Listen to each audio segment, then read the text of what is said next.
My name is Zach Camp. I'm a photographer, videographer, and graphic designer, and I've been working in the creative space for almost 10 years. Today, we're gonna break down what we call the exposure triangle, which is just shutter speed, aperture, and ISO.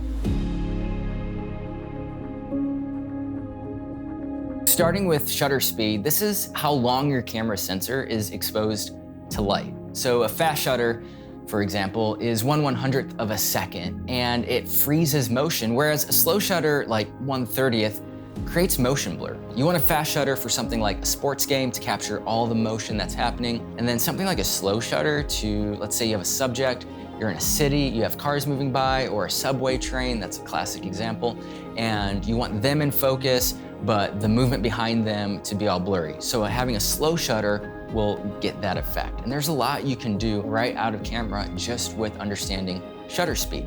Next is aperture, and this controls how much light enters through the lens. And we measure this in what we call f-stops.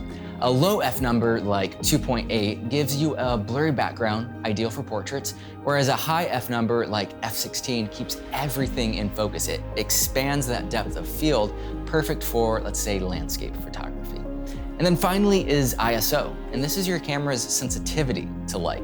A low ISO like 100 gives you clean, sharp images in bright settings, whereas a high ISO like 3200 helps in low light, but it adds noise to the photo. So together, shutter, aperture, and ISO work to balance all the light that is coming into your camera.